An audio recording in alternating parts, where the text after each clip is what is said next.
आज का हमारा टॉपिक है हाउ केमिकल इक्वेशंस और chemical compounds are formed and how a chemical equation is balanced.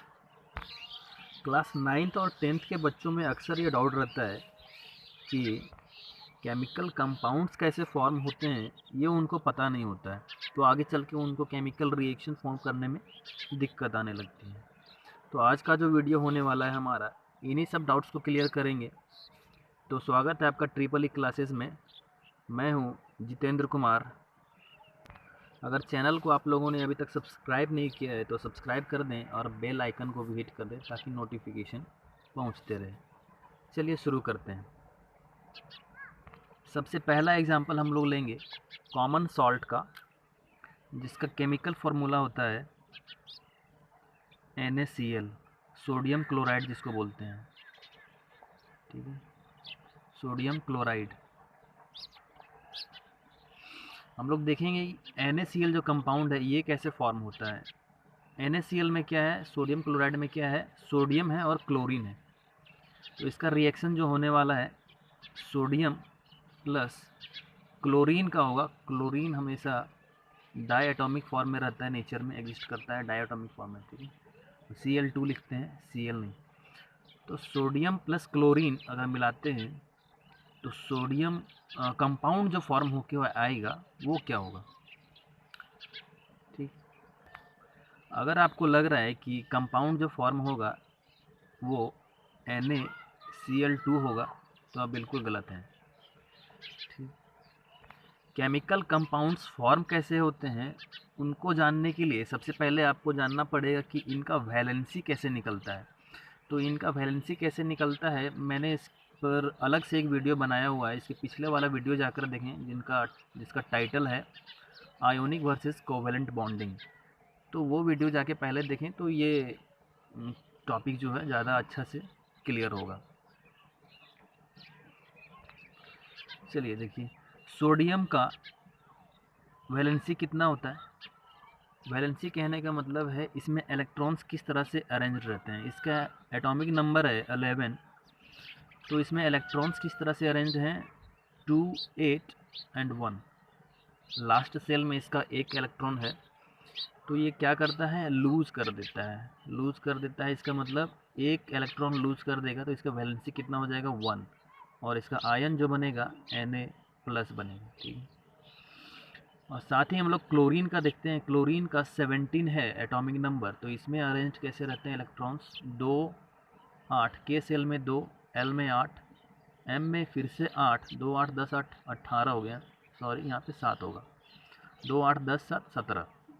ठीक है, 17 इलेक्ट्रॉन्स इस तरह से अरेंज रहते हैं। तो ये क्या चाहता है, एक इलेक्ट्रॉन ले लेगा तो ये स्टेबल हो जाएगा। इसका मतलब इसका भी वैलेंसी 1 हो गया।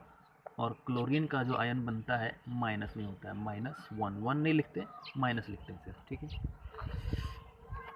फिर तो कंपाउंड इस तरह से फॉर्म होता है कि Na के ऊपर देखिए सिंबल सिर्फ लिखेंगे, यहाँ पे सोडियम का सिंबल लिखेंगे और क्लोरीन का सिंबल लिखेंगे। ठीक है, तो सोडियम का वैलेंसी कितना हुआ, 1। यहाँ पे चार्ज हम लोग नहीं कंसीडर करेंगे, सिर्फ वैलेंसी कंसीडर करेंगे।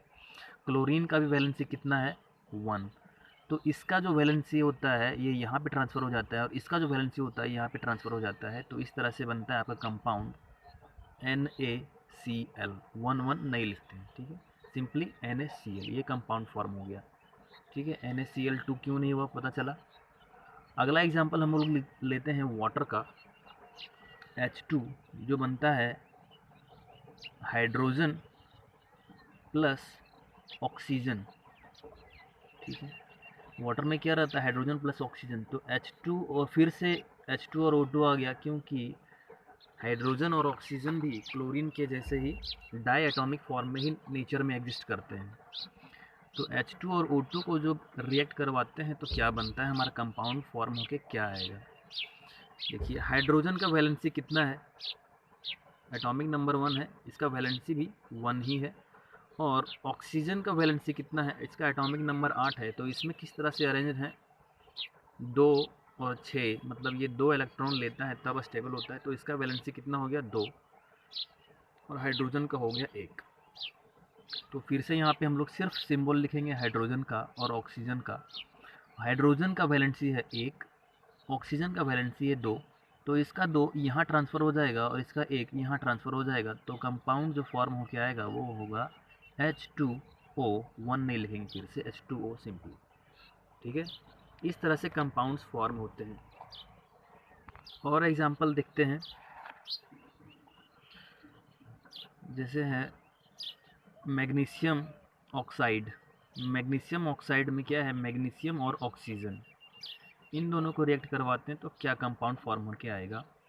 मैग्नीशियम का 12 एटॉमिक नंबर इसमें किस तरह से अरेंज्ड हैं, 2, 8 और 2, मतलब ये 2 इलेक्ट्रॉन लूज करता है, तो वैलेंसी हो गया इसका 2 और आयन बनेगा इसका 2+। ऑक्सीजन का क्या है वैलेंसी, ऑक्सीजन का 8 एटॉमिक नंबर, तो इसका वैलेंसी है 2, इसका भी 2 है, मगर आयन इसका है 2-, इसका है 2+, इसका 2-। ये किस तरह से फॉर्म होता है इसके पिछले वाले वीडियो में ज़रूर देखें, आयन किस तरह से फॉर्म होता है। तो यहाँ पे कंपाउंड बनाने के लिए फिर से सिंबल लिखेंगे मैग्नीशियम का और ऑक्सीजन का। मैग्नीशियम का 2 और ऑक्सीजन का भी 2, यहाँ पे क्या होगा, क्या 2 यहाँ पे ट्रांसफ़र हो जाएगा, 2 यहाँ पे ट्रांसफ़र हो जाएगा, तो कंपाउंड फॉर्म होके आएगा जो Mg2O2 होगा क्या, जी नहीं, फिर से ये गलत। आपका जो कंपाउंड फॉर्म होके आएगा उसके पहले यहाँ जो है वो कैंसिल इच अदर हो जाते हैं, कैंसिल कर देते हैं एक दूसरे को, तो 1-1 हो जाता है। तो फिर से ये 1-1 हो गया, 1 यहाँ आएगा, 1 यहाँ आएगा, आपका जो कंपाउंड फॉर्म होके आएगा वो होगा MgO, मैग्नीशियम ऑक्साइड इसको बोलते हैं। ठीक, कुछ एग्जांपल लेते हैं पॉली एटॉमिक आयन से। पॉली एटॉमिक आयन से लेते हैं, जैसे कैल्शियम हाइड्रोक्साइड, कैल्शियम और इसमें हाइड्रो ऑक्साइड रहता है OH, इसका माइनस रहता है, -1 रहता है वैलेंसी, कैल्शियम हाइड्रोक्साइड। तो ये जो कंपाउंड फॉर्म करेगा ये होगा कैल्शियम का वैलेंसी है इसका 20 है एटॉमिक नंबर, इसमें किस तरह से अरेंज्ड है, 2, 8, 10, 8, 18 और 2, तो 2 इलेक्ट्रॉन लूज करता है, तो इसका 2 वैलेंसी हो गया। और OH का वैलेंसी होता है 1- में, OH- ये हो गया पॉली एटॉमिक आयन बोलते हैं इसको, OH- रहता है, माइनस कहने का मतलब है 1-, एक इलेक्ट्रॉन। तो कैल्शियम का हो गया, OH का अलग लिख लेंगे, ये साथ में लिखते हैं, ये साथ में ही रहता है, हाइड्रोक्साइड बोलते हैं इसको।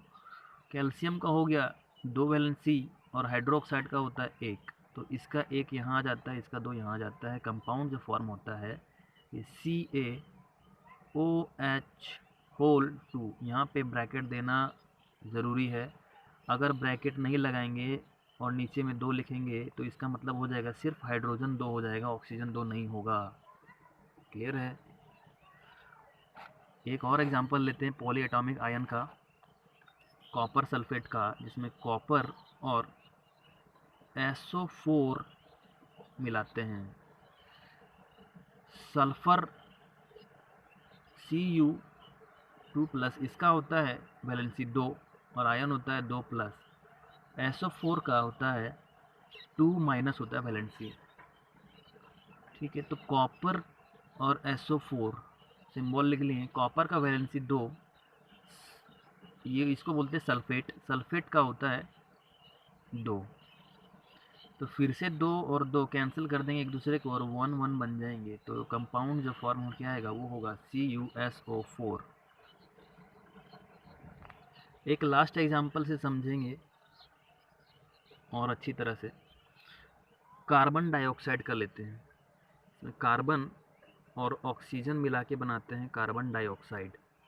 ये कंपाउंड कैसे फॉर्म होगा, कार्बन का वैलेंसी है 4, 2, 4, 6 है, इसका वैलेंसी 4 है और ऑक्सीजन का 2 है, तो फिर से सिंबल लिखेंगे कार्बन और ऑक्सीजन का, कार्बन का 4, ऑक्सीजन का 2। अभी इस तरह से नहीं होने वाला है कि C2O4 ऐसे बन के आने वाला है क्या, C2O4, जी नहीं, फिर से गलत। यहाँ पे क्या होगा, फिर से कैंसिल करेंगे एक दूसरे को, 2 2 जा 4, 1 टाइम्स। ठीक है, तो आपका 2 यहाँ पे आएगा, 1 यहाँ पे आएगा, तो CO2 बन जाएगा, कार्बन डाइऑक्साइड बन जाएगा CO2। क्लियर है? उम्मीद है आपको समझ में आया होगा कि केमिकल इक्वेशन और केमिकल कंपाउंड कैसे फॉर्म होता है। तो आगे हम लोग चर्चा करेंगे कि इन इक्वेशंस को बैलेंस कैसे किया जाता है। एग्जाम्पल से सीखेंगे। तो एग्जाम्पल लेते हैं हम लोग, वाटर का ही एग्जाम्पल लेते हैं। वाटर कैसे बन रहा था? हाइड्रोजन प्लस ऑक्सीजन से। तो हाइड्रोजन इधर है, ऑक्सीजन है। देखिए किसी भी रिएक्शन में दो पार्ट होता है, लेफ्ट हैंड साइड और राइट हैंड साइड। तो लेफ्ट हैंड साइड जो पार्टिसिपेट करते हैं उनको बोलते हैं रिएक्टेंट्स, और राइट हैंड साइड में जो बन रहा है आपका प्रोडक्ट उसको बोलते हैं प्रोडक्ट। जो कंपाउंड फॉर्म होके आ रहा है उसको बोलते हैं प्रोडक्ट। इक्वेशन बैलेंस करने का मतलब ये है कि जितना आपका एटॉमिक मास या molecular mass left hand side में है, मतलब रिएक्टेंट साइड में है, उतना ही आपका एटॉमिक मास या मॉलिक्यूलर मास प्रोडक्ट साइड में भी होना चाहिए। यानी कि law of conservation of mass होना चाहिए। तो अभी देखिए, क्या दोनों साइड मास बराबर है क्या? हाइड्रोजन का कितना होता है? एक। तो दो एटम है इसका हाइड्रोजन का, तो दो दो यूनिट यहाँ पे हो गया। ऑक्सीजन का होता है, एक का होता है 16, दो का हो गया 32। ठीक है। अब प्रोडक्ट साइड में आते हैं। तो हाइड्रोजन का दो है, तो एक का दो होता है, तो दो का एक का एक होता है, तो दो का दो यूनिट हो गया हाइड्रोजन का। और ऑक्सीजन का एक एटम का होता है 16। तो टोटल इधर कितना हो गया? 32 और 2 34 यूनिट हो गया लेफ्ट हैंड साइड में, और 16 और 2 18 यूनिट ही है राइट हैंड साइड में। हाँ, इक्वल तो नहीं है। तो फिर इसको इक्वल करने के प्रोसेस को ही बोलते हैं बैलेंसिंग ऑफ केमिकल इक्वेशंस। ठीक है, बैलेंस कैसे करते हैं वो देखते हैं। इसका रूल भी देखते हैं, बैलेंस करने का रूल क्या है। जैसे हाइड्रोजन यहाँ है 2 और हाइड्रोजन यहाँ है 2। हाइड्रोजन तो अभी बैलेंस्ड है, लेकिन ज़रा ऑक्सीजन को देखिए। ऑक्सीजन यहाँ 2 है, ऑक्सीजन यहाँ पे 1 है। ऑक्सीजन बैलेंस्ड नहीं है। तो क्या करेंगे, ऑक्सीजन को 2 बनाने के लिए यहाँ पे 2 नहीं लिख सकते हम लोग। ये बात ध्यान में रखिएगा, यहाँ पे 2 नहीं लिख सकते हम लोग, सिर्फ और सिर्फ सामने में लिख सकते हैं यहाँ पे। ठीक है, तो यहाँ पे कोई एडिट नहीं कर पाएंगे हम लोग। ठीक है, तो 2 लिखेंगे हम लोग यहाँ पे। ऑक्सीजन को 2 बनाना है, तो यहाँ पे अगर 2 लिखेंगे, इसका मतलब ये हुआ कि 2 हाइड्रोजन में भी मल्टीप्लाई हो जाएगा और ऑक्सीजन में भी मल्टीप्लाई हो जाएगा। मतलब ऑक्सीजन भी 2 बन जाएगा, साथ ही साथ हाइड्रोजन 2 तो पहले से ही था, 2 इंटू 2 4 हो जाएगा। हाइड्रोजन यहाँ 4 हो जाएगा। तो ऑक्सीजन को बैलेंस कराने के चक्कर में हाइड्रोजन 4 हो गया। अब क्या करें, रिएक्टेंट साइड में आते हैं, तो हाइड्रोजन को 4 करना पड़ेगा। तो हाइड्रोजन 2 पहले से है, तो 2 अगर यहाँ पे सामने में लिख देते हैं तो 2 2 जा 4 हो जाएगा हाइड्रोजन। अभी ये देखिए बैलेंस हो गया। 4 हाइड्रोजन इधर है, 4 हाइड्रोजन इधर है, 2 ऑक्सीजन इधर है, 2 और 2 ऑक्सीजन इधर भी है, 2 ऑक्सीजन है ये। ठीक है, तो इस तरह से ये बैलेंस हो गया। अभी आप मॉलिक्यूलर मास अगर चेक कीजिएगा तो दोनों साइड बराबर ही आने वाला है। ठीक है, एक और एग्जांपल लेते हैं NaCl का, जो कि सोडियम क्लोराइड बोलते हैं, जिसको सोडियम और क्लोरीन से बनता है NaCl।